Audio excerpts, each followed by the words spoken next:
del Papa San Pío X, encíclica Acerbo Nimis, sobre la enseñanza del Catecismo, 15 de abril de 1905.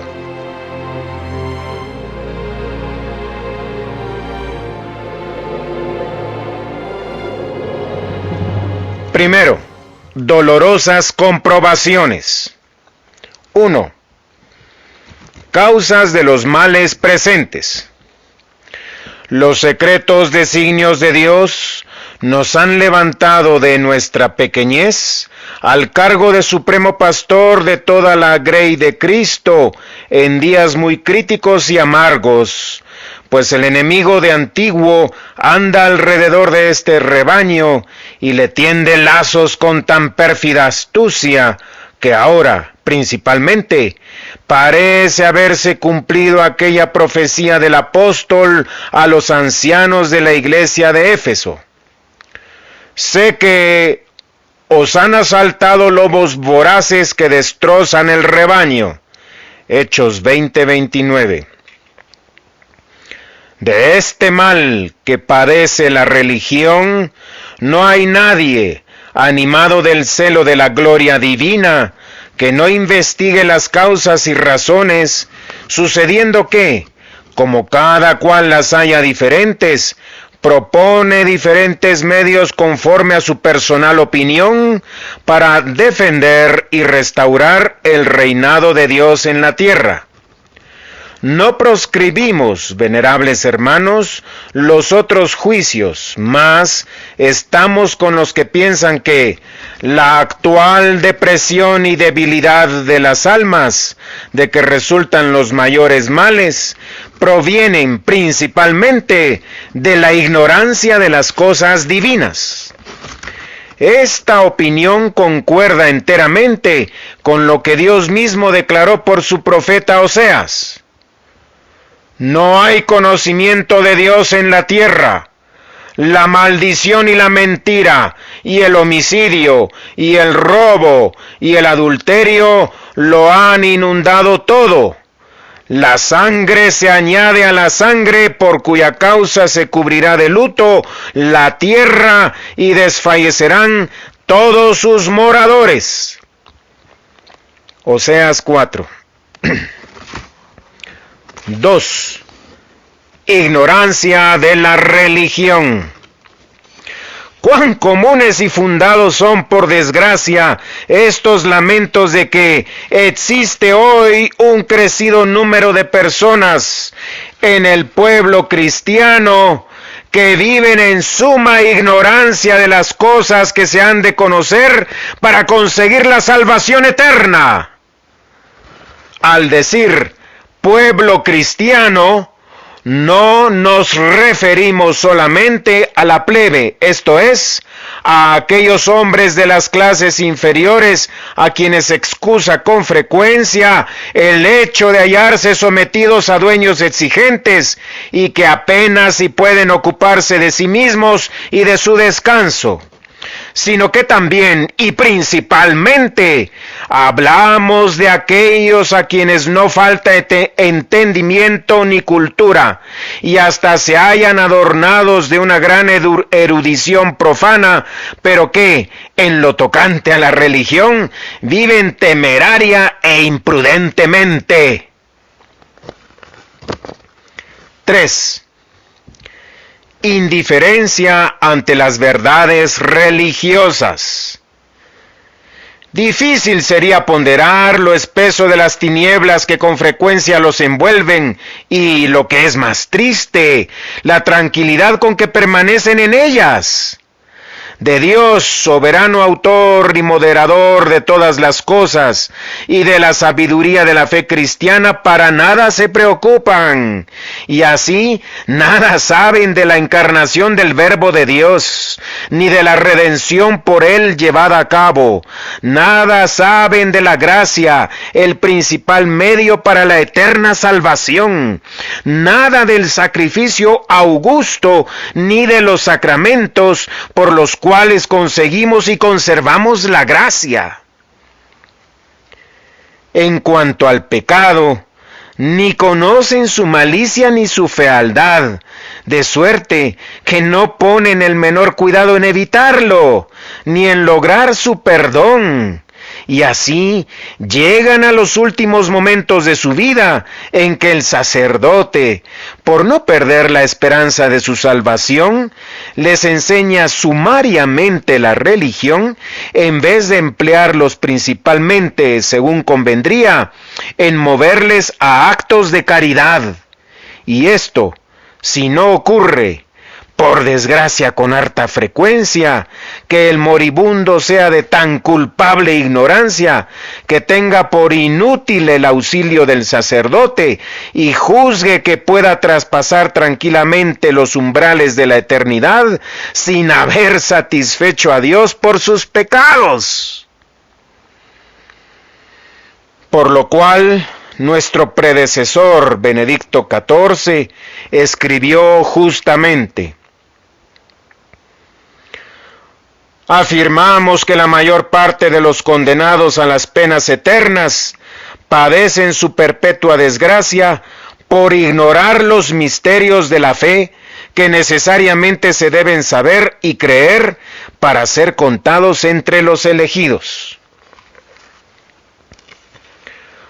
4. Las malas pasiones y la mala vida engendran esta ignorancia.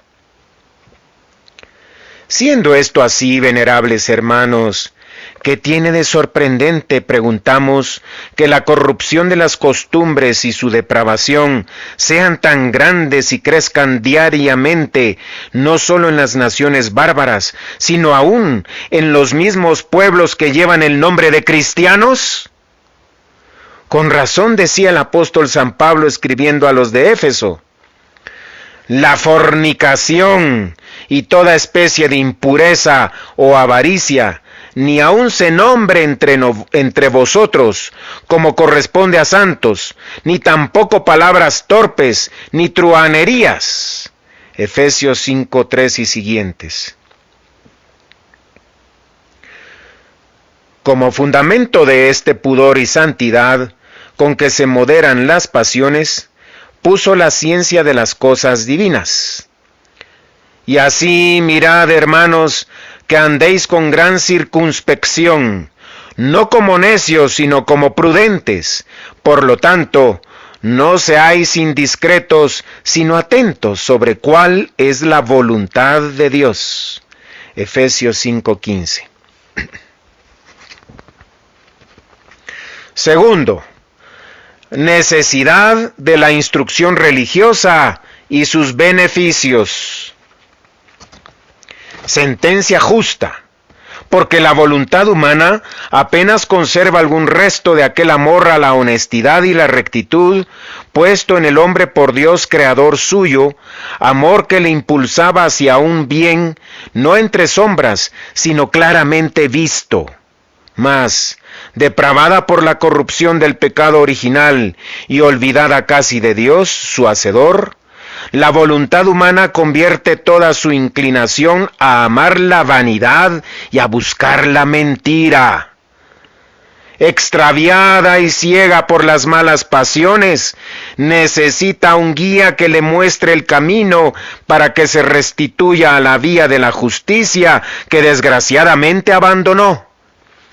Este guía, que no ha de buscarse fuera del hombre y del que la misma naturaleza le ha provisto, es la propia razón. Mas, si a la razón le falta su verdadera luz, que es la ciencia de las cosas divinas, sucederá que, al guiar un ciego a otro ciego, ambos caerán en el hoyo. El santo rey David, glorificando a Dios por esta luz de la verdad que le había infundido en la razón humana, decía: impresa está, Señor, sobre nosotros la luz de tu rostro. Y señalaba el efecto de esta comunicación de la luz, añadiendo: tú has infundido la alegría en mi corazón. Salmo 4:7. Alegría con la que, ensanchando el corazón, corre por la senda de los mandatos divinos. 5. La doctrina cristiana y las virtudes teologales. Fácilmente se descubre que es así porque, en efecto, la doctrina cristiana nos hace conocer a Dios y lo que llamamos sus infinitas perfecciones, harto más hondamente que las fuerzas naturales. ¿Y cómo es esto? Mandándonos a un mismo tiempo reverenciar a Dios por obligaciones de fe, que se refiere a la razón, por deber de esperanza, que se refiere a la voluntad, y por deber de caridad, que se refiere al corazón, con la cual deja al hombre enteramente sometido a Dios, su Creador y Moderador. De la misma manera, sólo la doctrina cristiana pone al hombre en posesión de su eminente dignidad natural en cuanto hijo del Padre Celestial, que está en los cielos, que le hizo a su imagen y semejanza para vivir con él eternamente dichoso.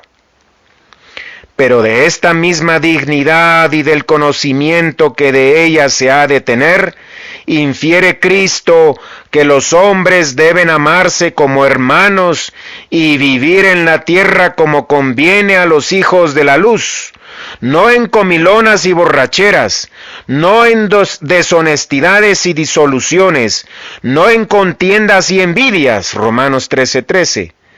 Mándanos asimismo que nos entreguemos en manos de Dios, que es quien cuida de nosotros, que socorramos al pobre, hagamos bien a nuestros enemigos y prefiramos los bienes eternos del alma a los perecederos del tiempo. 6. La humildad y las virtudes cardinales. Y sin tocar menudamente a todo, ¿no es la doctrina de Cristo la que recomienda y prescribe al hombre soberbio aquella humildad que es manantial verdadero de su gloria? Cualquiera que se humillare será el mayor en el reino de los cielos. Mateo 18:4. Esta celestial doctrina nos enseña igualmente la prudencia del espíritu, que nos sirve para guardarnos de la carne, la justicia, que nos hace darle lo suyo a cada cual, la fortaleza, que nos hace capaces de sufrir y padecer todo generosamente por Dios y por la eterna bienaventuranza, en fin, la templanza, que nos hace para nosotros amable la pobreza por amor de Dios, y que en medio de nuestras humillaciones nos gloriemos en la cruz.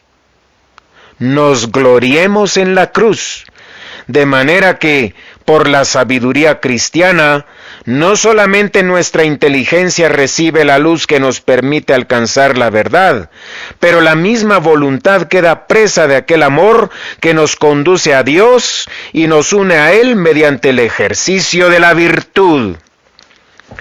Lejos estamos de afirmar que la malicia del alma y la corrupción de las costumbres no pueden existir con la ciencia de la religión. Pluguiese a Dios que los hechos demostrasen lo contrario. Pero entendemos que cuando al espíritu lo envuelven las espesas tinieblas de la ignorancia, no pueden darse ni la rectitud de la voluntad, ni las buenas costumbres, pues si caminando con los ojos abiertos puede apartarse el hombre del buen camino, el que padece de ceguera está en peligro cierto de desviarse.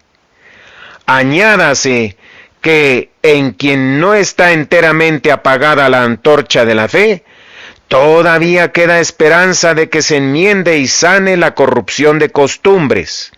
Mas, cuando la ignorancia se junta a la depravación, ya no queda espacio para el remedio, sino abierto el camino de la ruina.